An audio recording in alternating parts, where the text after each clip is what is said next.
Hello friends, welcome back to GK prince academy. तो हम लोग डिस्कस कर रहे थे यूथ कंपटीशन बुक के आरआरबी रेलवे ग्रुप डी भर्ती परीक्षा की साइंस के पोर्शन की। ठीक है, साइंस के पोर्शन का हम लोग प्रैक्टिस सेट लगा रहे थे इस यूथ कंपटीशन के बुक का। ठीक है, तो आज का ये वीडियो उसी का नेक्स्ट पार्ट होगा। प्रैक्टिस बुक होगा सामान्य विज्ञान साइंस का 25 क्वेश्चन। ठीक है, जो कि होगा आज का ये प्रैक्टिस सेट नंबर 10। ठीक है, जो कि ये एंड मतलब कि आज का ये अंतिम इसका होगा। ठीक है, सबसे लास्ट है आज का ये बुक जो है इस प्रैक्टिस सेट 10 से कंप्लीट हो रहा है साइंस का पोर्शन। ठीक है, इस बुक में 10 प्रैक्टिस सेट थे टोटल। तो आज का ये जो है लास्ट प्रैक्टिस सेट होगा इस वीडियो का, यानी कि इस बुक का साइंस का लास्ट वीडियो होगा। ठीक है, अब हम इसके आगे अगर आप लोग सजेस्ट करेंगे तो मैं इसी का जो है जीएस का पार्ट जो है पूरा 10 प्रैक्टिस सेट का एक वीडियो में बनाकर दे सकता हूँ। ठीक है, तो आप लोग कमेंट करके बताइएगा आप लोग चाहिए कि नहीं चाहिए। चलिए आज का ये वीडियो स्टार्ट करते हैं। प्रैक्टिस सेट नंबर 10 जो कि आपके एग्जाम्स के लिए बहुत ही इंपॉर्टेंट है। ठीक है, और इसके पिछला वाले जितने भी हैं वो भी सारे इंपॉर्टेंट हैं। तो आप लोग जाइए, प्लेलिस्ट इसका बना दिया है चैनल पेज पर जाकर इसको एक साथ एक तरीके से देख सकते हैं। तो आज का वीडियो है प्रैक्टिस सेट नंबर 10। स्टार्ट करते हैं। स्टार्ट करने से पहले अगर आप लोग चैनल पर अभी नए हैं और सब्सक्राइब नहीं किया है चैनल को तो तुरंत सब्सक्राइब करें और अपने दोस्तों में ज़्यादा से ज़्यादा शेयर करें। ठीक है, वीडियो पसंद आए तो लाइक करिएगा। पहला क्वेश्चन है, निम्नलिखित में से दाब का विमा सूत्र पूछा गया इनमें से क्या है। ठीक है, यानी कि प्रेशर का विमा सूत्र पूछा गया इनमें से क्या होगा। अगर हम आंसर की बात करेंगे तो दाब का जो विमा सूत्र होता है वो होता है ml की पावर -1 t की पावर -2। ठीक है, आंसर क्या हो जाएगा, बी पार्ट होता है। दाब बराबर क्या होता है, बल बटा क्षेत्रफल। ठीक है, दाब बराबर क्या होता है, बल बटा क्षेत्रफल। तो इस तरीके से यहाँ पे अगर हम बल को क्या लिख सकते हैं, बल को द्रव्यमान गुणे त्वरण लिख सकते हैं। ठीक है, द्रव्यमान गुणे त्वरण। द्रव्यमान को हम क्या लिख सकते हैं, द्रव्यमान को हम m से डिनोट कर सकते हैं और त्वरण को मीटर पर सेकंड स्क्वायर से, यानी मीटर में से l हो जाएगा और t इसका हो जाएगा सेकंड स्क्वायर नीचे है तो t की पावर -2 हो जाएगा। ठीक है, तो इस तरीके से हम mlt की पावर -2 ये लिख सकते हैं बल को।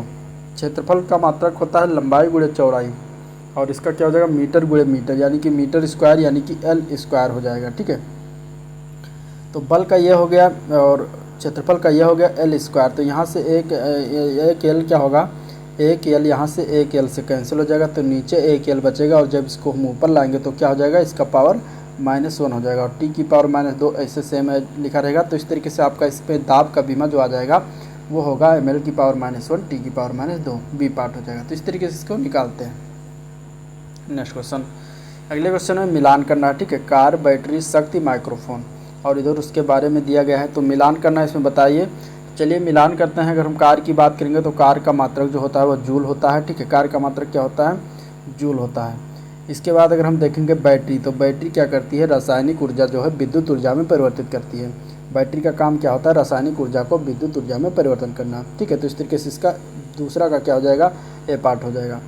शक्ति, शक्ति की बात करेंगे तो शक्ति का इसमें अगर हम देखेंगे तो ऑप्शन में इसमें शक्ति जो है किलोवाट घंटा से संबंधित है, यानी शक्ति का मात्रक क्या होता है, किलोवाट घंटा। ठीक है, अब एक बच्चा लास्ट माइक्रोफोन से संबंधित हो जाएगा, यानी कि ध्वनि जो होता है क्या होता है, ध्वनि ऊर्जा विद्युत ऊर्जा में परिवर्तित करती है। कौन, माइक्रोफोन। ठीक है, माइक्रोफोन क्या करती है, ध्वनि ऊर्जा को विद्युत ऊर्जा में परिवर्तन करती है। तो इस तरीके से इसका ऑप्शन आप लोग देख सकते हैं किस तरीके से सही होगा। ठीक है, ये बातें हो गई। चलिए नेक्स्ट क्वेश्चन देखते हैं। अगला प्रश्न अगर हम देखेंगे तो भू केंद्रीय और सूर्य केंद्रीय शब्द किससे संबंधित है। ठीक है, किससे संदर्भ करते हैं ये बताना। ठीक है, भू केंद्रीय और सूर्य केंद्रीय शब्द जो होता है ये किससे संदर्भित करते हैं या फिर इसका अर्थ क्या होता है ये बताना है। ठीक है, तो इसमें अगर हम देखेंगे तो इसका क्या हो जाएगा आंसर, आंसर की बात करेंगे तो इसका आंसर हो जाएगा ए पार्ट। ठीक है, पृथ्वी और सूर्य के चारों ओर नक्षत्रीय वस्तुओं की गति को प्रतिबंधित करने वाले नियम को कहते हैं। ठीक है, अब अगर हम बात करेंगे भू केंद्रीय और सूर्य केंद्रीय शब्द जो होता है ये पृथ्वी और सूर्य के क्या होता है, चारों ओर जो नक्षत्रीय वस्तुओं की गति होती है उसको प्रतिबंधित करने वाले नियम को कहा जाता है। तो आंसर आपका ए पार्ट हो जाएगा।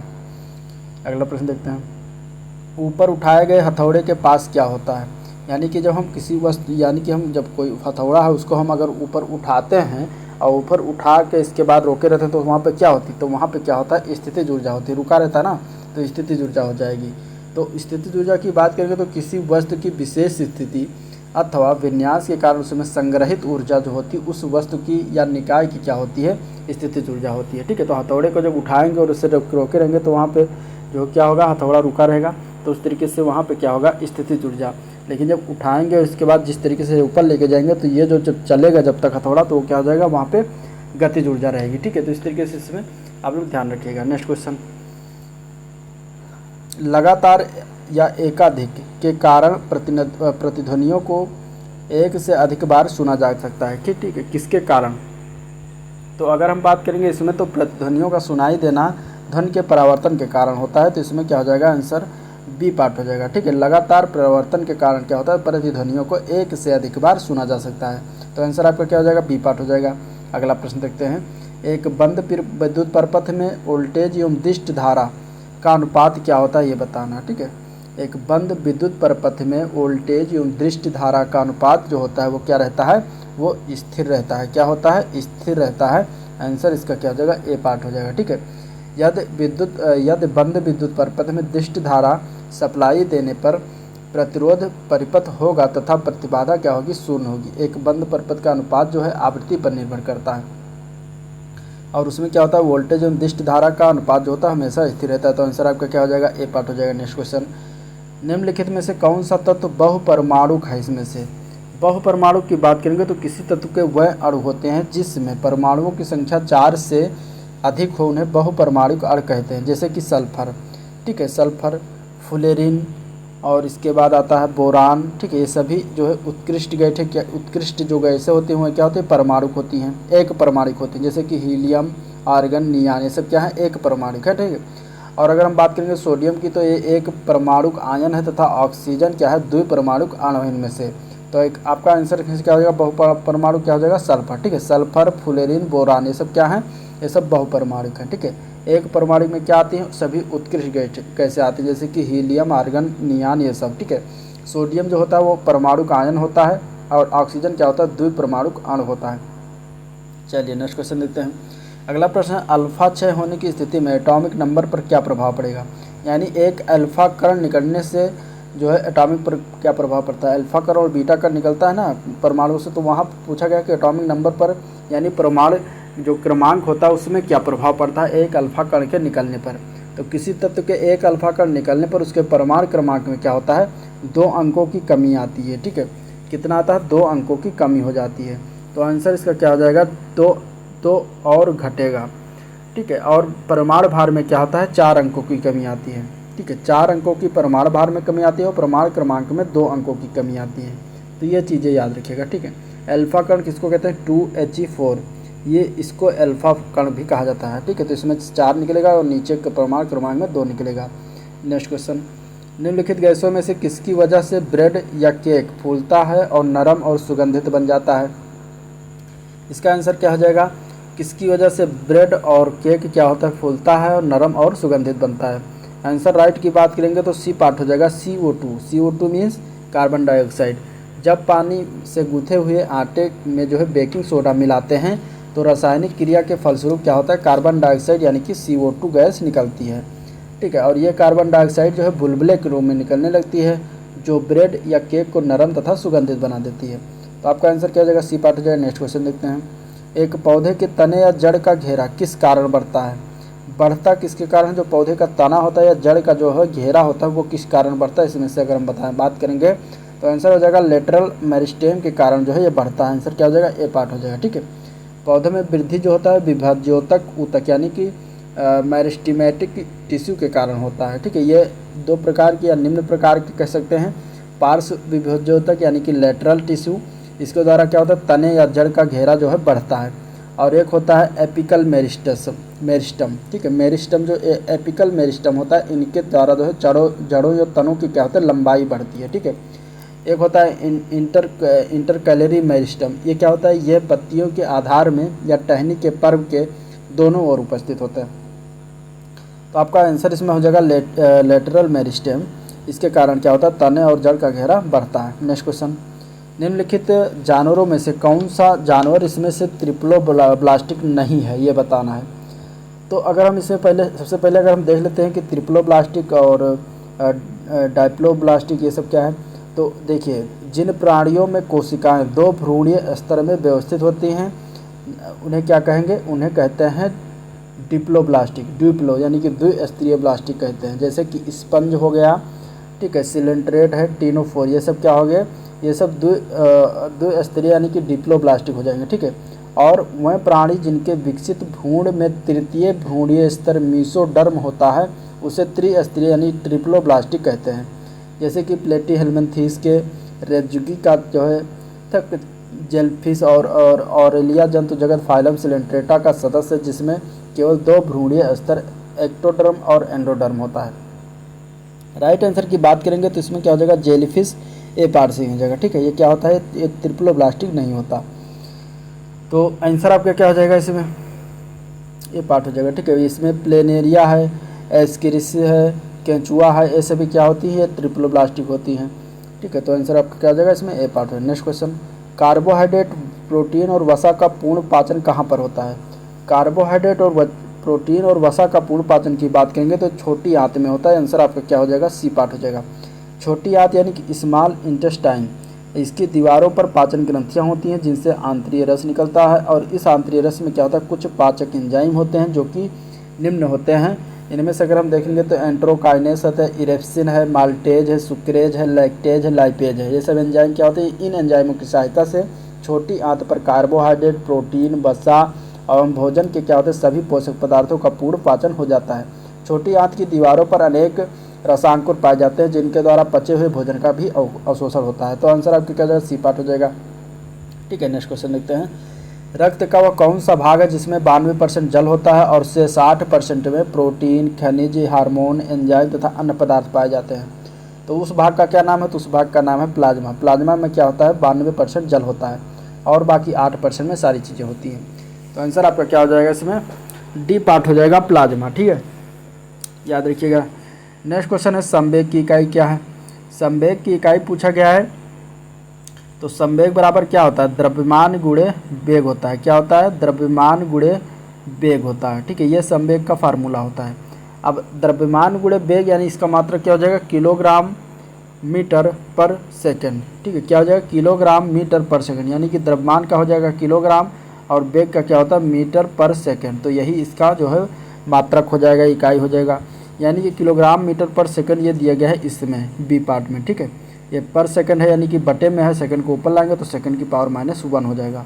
तो आपका आंसर क्या हो जाएगा, बी पार्ट हो जाएगा। ठीक है, तो इस तरीके से आंसर इसका क्या हो जाएगा, बी पार्ट हो जाएगा। नेक्स्ट क्वेश्चन, भ्रूण को भोजन की किस माध्यम से पूर्ति कर होता है। भ्रूण को भोजन जो है किस माध्यम से पूर्ति होता है ये बताना है। तो बच्चे का स्थान जो गर्भाशय में दिखाई देता है नाल कहलाता है। नाल को क्या कहते हैं, प्लेसेंटा कहते हैं। ठीक है, और भ्रूण को जो है भोजन इसी प्लेसेंटा के माध्यम से प्राप्त होता है। तो आपका आंसर इसमें क्या हो जाएगा, सी पार्ट हो जाएगा, प्लेसेंटा। अगला प्रश्न, निम्न में से कौन सा विषाणु जनित रोग है। इसमें से विषाणु जनित रोग टिटनेस, क्षय रोग, टाइफाइड, एड्स। विषाणु जनित रोग की बात कर रहा है तो एड्स क्या हो जाएगा, विषाणु जनित रोग होता है। ठीक है, इसका फुल फॉर्म क्या होता है, एक्वायर्ड इम्यूनो डिफिशियंसी सिंड्रोम इसका फुल फॉर्म होता है। ठीक है, HIV वायरस के कारण जो है फैलने वाला यह रोग क्या होता है, असुरक्षित यौन संबंध के कारण, संक्रमित रक्तदान में अनियमितता से और नशीले पदार्थों के अत्यधिक सेवन से फैलता है। इस रोग से ग्रसित रोगी की रोग प्रतिरोधक क्षमता घट जाती है। और टिटनेस, क्षय रोग और टाइफाइड ये सब कौन से रोग हैं, तो ये सब जीवाणु द्वारा फैलने वाले रोग होते हैं। ठीक है, TB, क्षय रोग को TB कहा जाता है, और टिटनेस और टाइफाइड ये सब जीवाणु वाले रोग हैं, और एड्स का ये विषाणु वाला रोग है। ठीक है, नेक्स्ट क्वेश्चन देखते हैं। क्यूरी बिंदु है, क्यूरी बिंदु क्या है इनमें से भैया, अगर हम इसमें देखते हैं ऑप्शन में। ठीक है, क्यूरी बिंदु के बारे में तो देखिए, क्यूरी बिंदु की अगर हम बात करेंगे तो इसमें ऑप्शन देखिए, वो वोल्टेज जिस पर चुंबकीय पदार्थ अपना चुंबकत्व गुण खो देता है, या फिर बी पार्ट है वो ताप जिस पर चुंबकीय पदार्थ अपना चुंबकीय गुण खो देता है, सी पार्ट है वो वोल्टेज जिस पर चुंबकीय पदार्थ अपना चुंबकीय गुण प्राप्त कर लेता है। ठीक है, डी पार्ट है वो पदार्थ जिस पर चुंबकीय पदार्थ अपना चुंबकीय गुण क्या होता है, प्राप्त कर लेता है। इसमें अगर हम देखेंगे तो इसका आंसर क्या हो जाएगा, क्यूरी बिंदु जो होता है वो बी पार्ट हो जाएगा। ठीक है, वो ताप होता है, वोल्टेज नहीं होता पहली बात। तो वो ताप जिस पर चुंबकीय पदार्थ अपना चुंबकीय गुण खो देता है वो क्यूरी बिंदु कहलाता है। ठीक है, यानी कि वह तापमान जिस पर कुछ धातुएं अपना स्थायी चुंबकीय गुण खो दें उसे क्या कहेंगे, क्यूरी बिंदु कहते हैं। ठीक है, क्यूरी तापमान का नाम जो है पियरे क्यूरी के नाम पर पड़ा है, ये एक रासायनिक है। ठीक है, उच्च तापमान पर केवल कमजोर चुंबक बनता है क्योंकि चुंबकत्व का गुण केवल क्यूरी तापमान के नीचे ही होता है। तो आंसर आपका क्या हो जाएगा, बी पार्ट हो जाएगा। नेक्स्ट क्वेश्चन, अभिलाक्षणिक गैस समीकरण PV बराबर nRT किस गैस के लिए सही प्रकार से लागू होता है। ठीक है, इसमें इसका आंसर क्या हो जाएगा, अभिलाक्षणिक गैस समीकरण जो PV बराबर nRT दिया गया, ये आदर्श गैस के लिए सही प्रकार से लागू होता है। आंसर इसका क्या हो जाएगा, सी पार्ट हो जाएगा, आदर्श गैस। ठीक है, आदर्श गैस के स्थिर तापमान के लिए जो है ये PV बराबर nRT होता है। ठीक है, और जब बॉयल्स और चार्ल्स के नियम संयुक्त करते हैं तो गैस का समीकरण नियम बनता है। तो बॉयल्स और चार्ल्स के नियम क्या होते हैं, वो गैस के समीकरण से संबंधित है। अगला क्वेश्चन, असंतुलित रासायनिक समीकरण को क्या कहा जाता है। असंतुलित रासायनिक समीकरण को क्या कहते हैं, ये बताना है आंसर। इसके राइट आंसर की बात करेंगे तो उसे कंकाल रासायनिक समीकरण कहते हैं। आंसर इसका बी पार्ट हो जाएगा। ठीक है, अब इसमें देखें तो किसी रासायनिक अपक्रिया के प्रतीकात्मक निरूपण को रासायनिक समीकरण कहते हैं। इसे समीकरण इसलिए कहते हैं क्योंकि इसमें जो है बराबर का चिन्ह का प्रयोग किया जाता है। ठीक है, किसका चिन्ह, बराबर का चिन्ह का प्रयोग करते हैं। बराबर के चिन्ह के स्थान पर इस वाले चिन्ह का प्रयोग करते हैं। ठीक है, इसके बाद अगर हम देखें तो एक असंतुलित रासायनिक समीकरण के प्रायः कंकाल रासायनिक समीकरण यानी कि स्केलेटल केमिकल इक्वेशन भी इसको कहते हैं। इसमें क्या होता है, समता या फिर बाईं ओर अभिकारक रिएक्शन लिखे जाते हैं और दाईं ओर उत्पाद लिखे जाते हैं।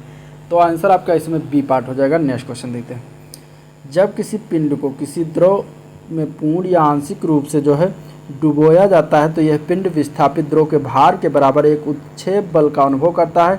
इसे किस सिद्धांत के रूप में जानते हैं। तो ये सिद्धांत किसका है, तो यह है आर्किमिडीज का सिद्धांत। आंसर इसका क्या हो जाएगा, बी पार्ट। ठीक है, आर्किमिडीज का सिद्धांत है। आंसर इसका क्या हो जाएगा, बी पार्ट हो जाएगा। नेक्स्ट क्वेश्चन देखते हैं, आद्य वायुमंडल कम हो रहा था क्योंकि हाइड्रोजन परमाणु सक्रिय थे और अधिक संख्या में थे। तो आंसर आपका क्या हो जाएगा, बी पार्ट इसमें हो जाएगा। ठीक है, आद्य वायुमंडल माने रिड्यूसिंग एटमॉस्फेयर, वातावरण की एक ऐसी स्थिति होती है जिसमें ऑक्सीजन की कमी के कारण ऑक्सीकरण रुक जाता है और ऑक्सीकारक गैसें जैसे कि हाइड्रोजन क्या होता है, जलवाष्प सक्रिय हो जाती है। ठीक है, तो इस तरीके से इसमें क्या हो जाएगा, आंसर आपका बी पार्ट हो जाएगा। नेक्स्ट क्वेश्चन, पृथ्वी की सतह पर गुरुत्वाकर्षण के कारण त्वरण का मान क्या होता है।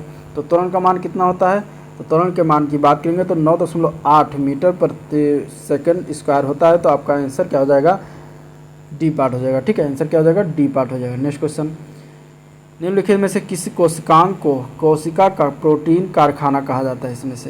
इसमें से किसको जो है कोशिका का प्रोटीन कारखाना कहते हैं, तो वो होता है राइबोसोम को। किसको कहते हैं, राइबोसोम को। ठीक है, राइबोसोम जो होता है वो सजीव कोशिका के कोशिका द्रव्य में स्थित बहुत ही सूक्ष्म कण होता है जिनकी प्रोटीन के संश्लेषण में महत्वपूर्ण भूमिका होती है। इसलिए इसे कोशिका की प्रोटीन की फैक्ट्री कहा जाता है। ठीक है, तो इस तरीके से ये था ओवरऑल आज का क्वेश्चन और वीडियो जिसको हम लोगों ने डिस्कशन किया और देखा। अगर वीडियो पसंद आया हो तो फटाफट लाइक कर दीजिए, चैनल को सब्सक्राइब कर लीजिए, साथ में अपने दोस्तों में ज़्यादा से ज़्यादा शेयर कर दीजिए। ठीक है, और कमेंट करके आप लोग फीडबैक दे सकते हैं कि आगे हम कौन सा इसमें ग्रुप डी में इस वाले बुक में, क्योंकि आज ये बुक ये कंप्लीट हो गया है। ठीक है, टोटल चैप्टर टोटल जो है इसमें 10 प्रैक्टिस सेट था जो कि आज ये लास्ट था। तो इसके बाद इसमें अगर आपको जीएस का चाहिए तो आप कमेंट करके बता सकते हैं कि आपको जीएस का चाहिए, तो हम जीएस का भी कंप्लीट करा देंगे। चलिए वीडियो को एंड करते हैं, मिलते हैं नेक्स्ट वीडियो में। तब तक के लिए चैनल को सपोर्ट करते रहिए, देखते रहिए। आज के लिए इतना ही, थैंक यू।